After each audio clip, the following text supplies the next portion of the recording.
여러분 안녕하십니까? 삼국지 목차를 따라가며 이야기로 풀어보는 이야기 삼국지, 오늘이 마지막 시간이 될 것 같습니다. 동호도 점점 혼란에 빠지고 있습니다. 265년 7월에 손호는 제위에 오릅니다. 그리고 연호를 원흥으로 고치고 아버지 손화를 문황제로 추존을 했습니다. 손화는 손권의 셋째 아들이었어요. 장남과 차남이 일찍 죽어서 태자에 봉해졌습니다. 하지만 전공주의 참소를 받아 폐위가 되어 죽은 인물이었습니다. 여기서 전공주는 손권의 거의 마지막 부인이죠. 손권은 굉장히 오래 살았습니다. 영조만큼 오래 집권을 했죠. 수몰이 안 된 나이에 즉위를 해서 80이 넘는 나이에 죽었으니까 60년 이상을 주기를 했습니다. 앞선 시간에도 이야기를 드렸지만 송건의 젊었던 시절은 수성의 달인 그리고 인재를 알아보고 인재를 키워내는 능력 이런 것들이 있었는데요. 나이를 점점 먹으면서 노망이 찾아왔던 건지 하여간 폭군의 기질을 보이기 시작을 합니다. 그리고 셋째 아들, 첫째와 둘째가 죽었으니까 장자가 되는 셈이죠. 태자였는데 어린 소녀가 있었죠. 전공주의 참소를 받아서 태자를 죽여버립니다. 마치 사도세자를 영조가 죽여버린 것처럼 그렇게 죽여버립니다. 그러다가 다시 그 아들이 왕이 된 거죠. 정조가 왕이 된 것과 같은 그런 비슷한 상황이라고 할 수가 있습니다. 제위에 오른 손호는 해가 바뀌어 연호를 다시 감로로 바꾸고 자신은 주색에 빠져 지내며 중상시 잠원을 총애하여 정사를 맡겼습니다. 손호를 추대한 승상 복양홍과 장포는 손호를 배하라고 일에 부당함을 가냈다가 삼족이 주살되는 참변을 겪었습니다.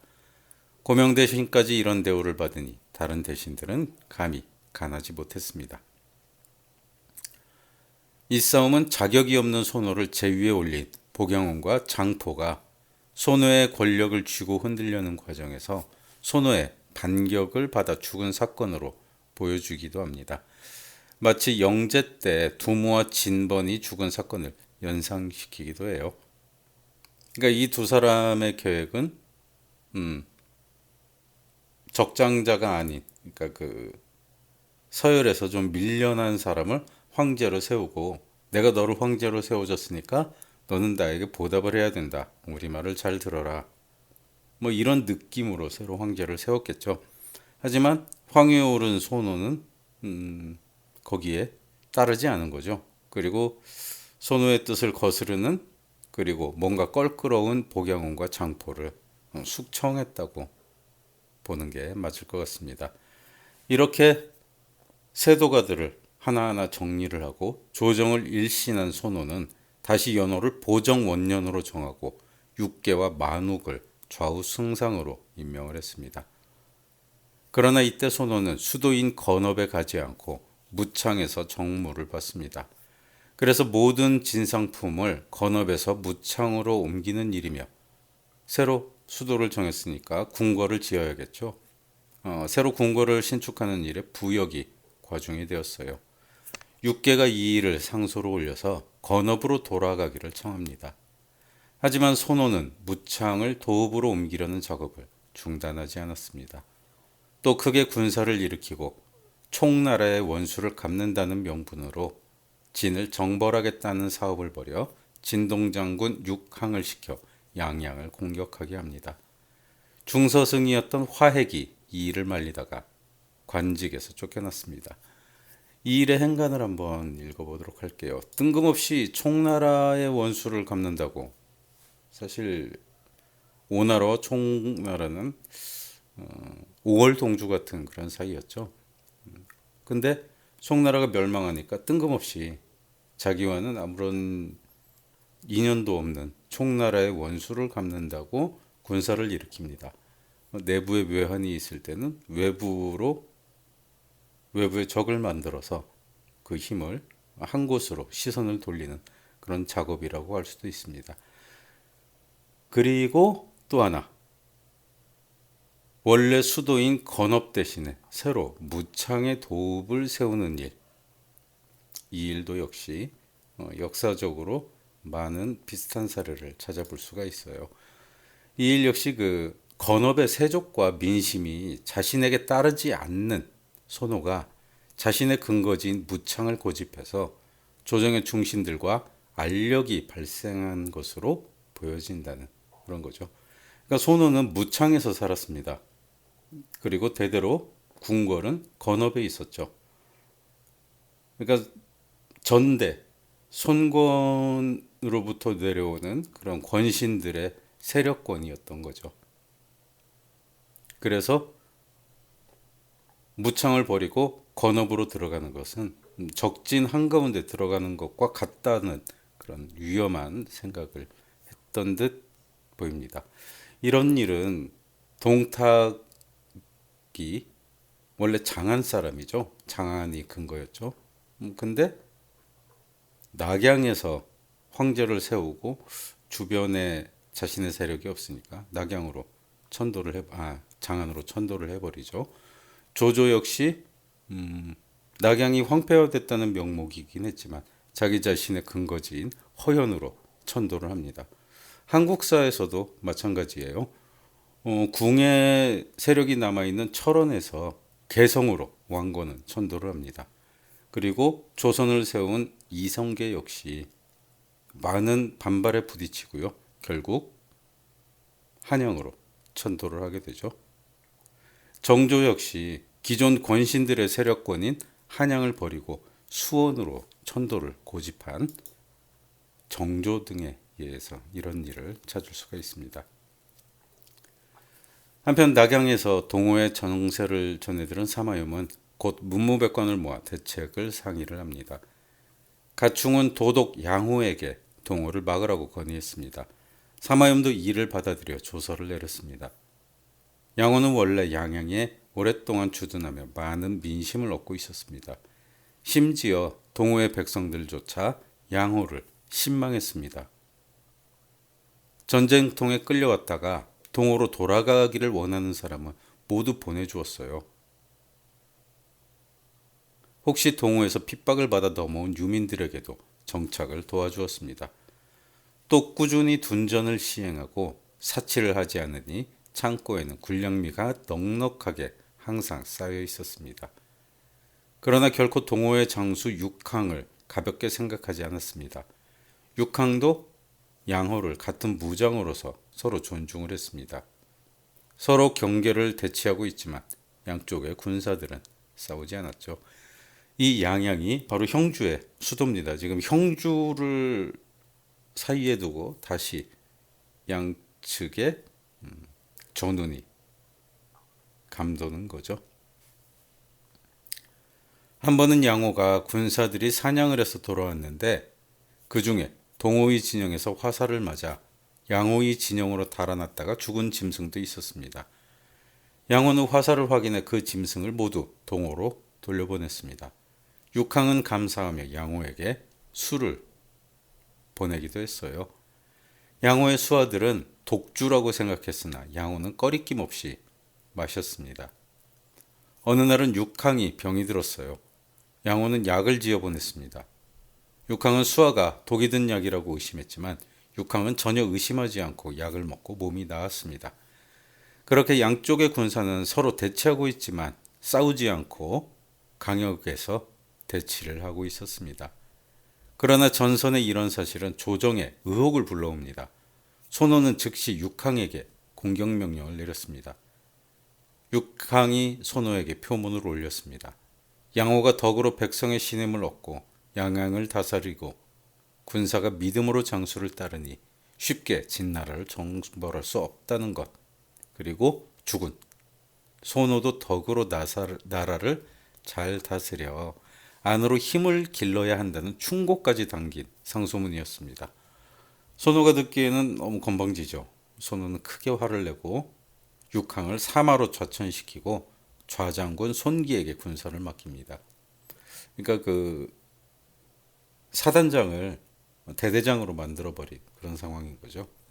그리고 다시 연호를 건영으로 바꾸었다가 또 봉황 원년으로 바꾸는 등 나름대로 전국을 안정시키려는 노력을 했지만 민심의 이탈을 막지는 못했습니다. 불안한 전국에서 승상, 만옥, 장군 유평, 대산홍, 누현 등이 죽기까지 했어요. 스스로 불안함을 느낀 손호는 친히 5만 명의 철기병을 뽑아 자신을 늘 호위하게 했습니다. 한편 양호는 육항이 병권을 잃었다는 소식을 듣고 즉시 사마염에게 동호를 공격하겠다고 상주를 했지만 조정의 중신들인 가충, 순옥, 풍순이 만류해 출병하지 못했습니다. 양호는 이 일로 상심하여 조정에 건강상의 이유를 들어서 사직을 합니다. 서기 278년의 일이었습니다. 진나라 황제 사마염은 양호에게 진짜 사직하려는 이유를 물었습니다. 양호가 이야기를 합니다. 지금 손호의 폭정이 극에 달했는데 머지않아 동호에서 변란이 일어나 새로 어진 임금이 나타나 전국을 수습한다면 동호의 정벌은 쉽지 않을 것입니다. 지금 민심이 임금을 따르지 않을 때 적을 쳐야 합니다. 부디 시기를 놓치지 마십시오. 사마염은 다시 양호에게 병권을 주고 동호를 정벌하게 권했지만 실제로 병이 깊은 양호는 다른 사람을 기용하게 하고 고향으로 돌아갑니다. 그리고 그해 11월에 병문안 온 사마염에게 두예를 추천하고 죽습니다. 사마염은 슬퍼하며 양호를 태부, 거평후에 추종을 합니다. 양양 인근의 백성들은 시장을 철시하고 현산에 사당을 세워 그를 추모했습니다. 사마염은 양호에게 추천받은 두예를 진남대장군으로 삼아 양양으로 보냅니다. 두예는 학문을 좋아해서 춘추 좌시전을 항상 지니고 다녀서 사람들이 두예를 일러 좌전벽이라고 부를 정도였습니다.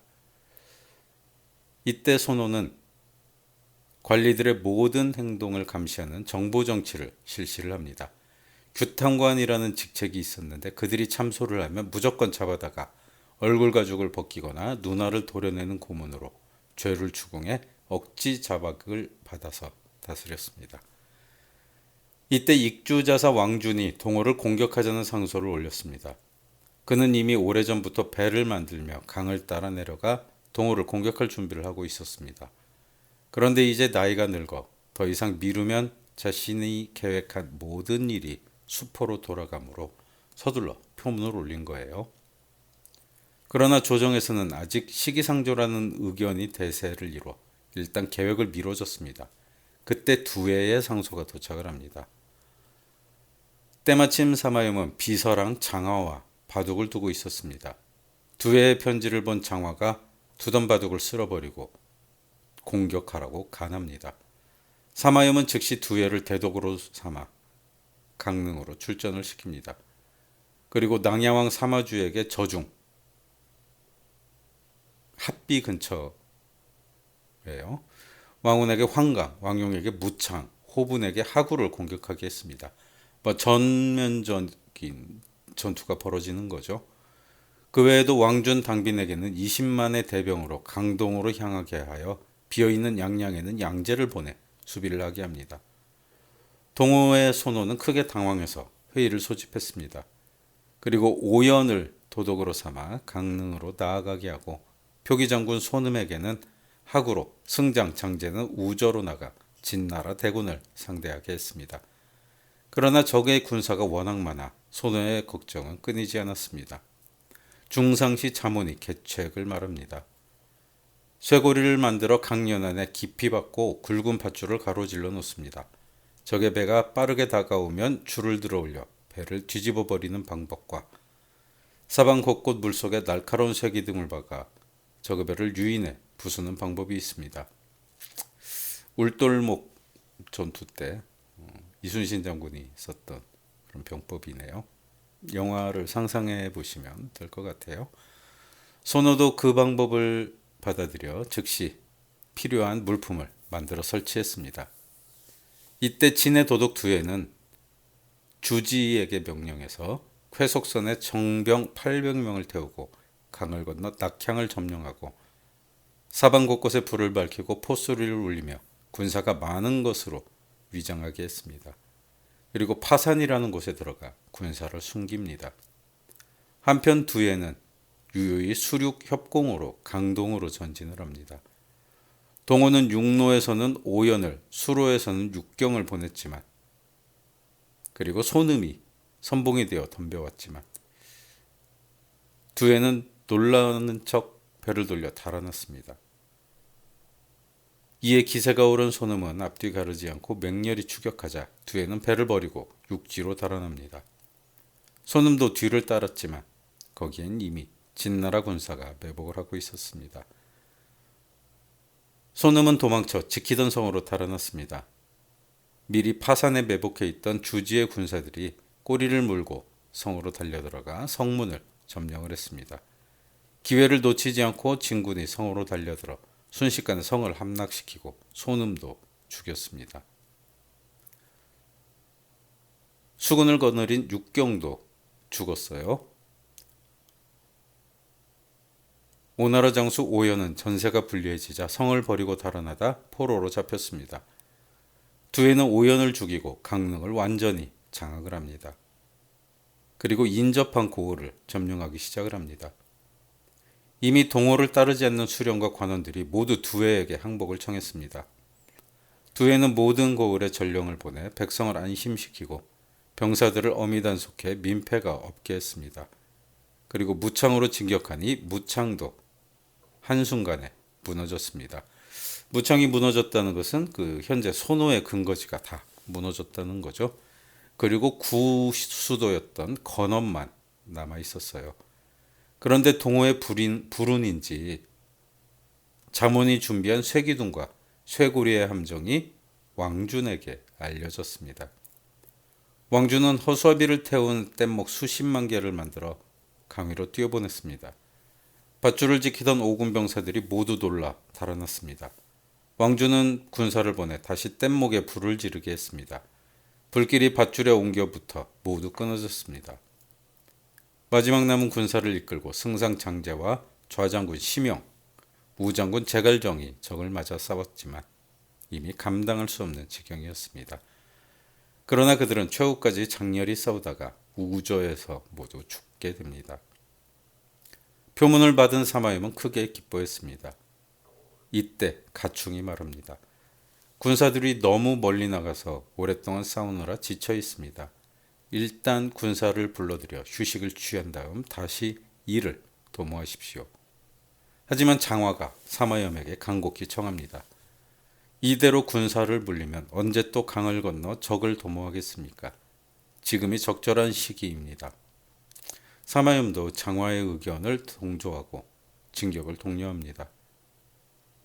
두해와 왕준은 수륙 양면으로 진격을 시작을 하고요. 동호의 모든 군연이 스스로 항복을 합니다. 동호의 대신들은 모든 책임이 중상시 잠원에게 있다며 그를 죽였습니다. 그리고 도준이 남은 모든 군사를 거느리고 최후의 결전을 준비를 합니다. 하지만 이미 사기를 잃은 병사들은 싸우기도 전에 달아나 버렸습니다. 오직 장상이 끝까지 싸우다가 왕준에게 항복을 했습니다. 이 부분은 좀 묘한 것 같아요. 끝까지 싸우다가 항복을 했대요. 왕준은 장상을 전부에 세워 공을 세우게 했습니다. 장상은 석두성의 당도에 성문을 열라는 명을 내립니다. 성문은 금방 열렸습니다. 진나라 군사들이 마치 개선부대처럼 성으로 여유롭게 걸어 들어갑니다. 이 소식을 들은 손호는 칼을 들어 자결하려고 했습니다. 이때 신하들이 말립니다. 총나라 유서는 항복해서 안락공이 되었습니다. 폐하도 그 길을 따르십시오. 손호는 그 말을 듣자 칼을 버리고 스스로 몸을 묶고 관을 준비하여 문무백관을 거느리고 나가 항복을 합니다. 왕준은 손호의 결박을 풀어주고 항복을 받아들인 다음 사마염에게 표문을 올립니다. 동호의 내계주 83군 313현에 52만 3천호가 진나라에 합병이 됩니다. 이때 관리는 3만 2천 명, 병사는 23만 명, 인구가 230만 명이었습니다. 이때 위나라가 한 1,000만 명 정도 인구가 있었다고 그래요. 위나라가 아니죠. 진나라. 지금으로 치면은 뭐 굉장히 적은 인구죠. 손호의 항복 사실이 알려지자 모든 고을이 스스로 무기를 버리고 항복을 합니다. 왕주는 모든 뒤처리를 두해에게 맡기고 군사를 거느리고 손호를 대동하고 낙양으로 돌아왔습니다. 손호는 대전에 나가 사마염을 배열합니다. 사마염이 흐뭇하게 웃으며 말합니다. 짐은 오래전부터 이런 자리를 기다려왔어. 네가 항복해서 여기 오기를 기다려왔다는 얘기겠죠. 손호도 지지 않고 대꾸를 합니다. 저도 동호에서 이런 자리를 기다렸었습니다. 사마염은 손호의 대답에 크게 웃었습니다. 그리고 귀명 후에 자귀를 내렸습니다. 280년의 일이었고요. 이로써 갈라진 천하는 다시 대진이라는 국화 아래 하나로 모였습니다.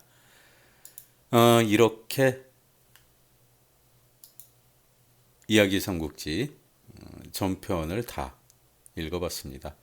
계속 드리는 말씀이지만 이야기의 뒷부분으로 오면 올수록 우리가 모르는 이름들이 많이 나타납니다. 사실 삼국연의, 삼국지에 대한 흥미는 제갈량이 오장원에서 죽으면서 이미 끝이 났다고 봐야 돼요. 그 뒤의 일은 굉장히 50년을 몇 달락으로 다 추려서 워낙 축약을 해놨기 때문에요. 거기 나오는 장수들의 배경이나 그들의 능력이 충분히 발휘되지 못하고요. 그 앞에 특히 적벽대전을 중심으로 해서 그 기간은 1년을 마치 10년처럼 그런 분량으로 할애를 해서 세세하게 이야기가 전개가 되죠. 그리고 사실 가장 삼국연의에서 삼국지에서 재미있는 그런 부분이기도 했습니다. 이렇게 이야기 삼국지 내용을 개략적으로 훑어봤고요. 다음 시간부터는 외전, 그래서 너무 축약이 되어서 자세히 설명하지 못했던 부분이나 삼국지의 다른 배경적인 이야기들, 거기에 따라 나오는 중국 역사의 이야기들, 그런 것들로 여러분들 다시 찾아뵙도록 하겠습니다. 그동안 함께 해주셔서 감사했습니다.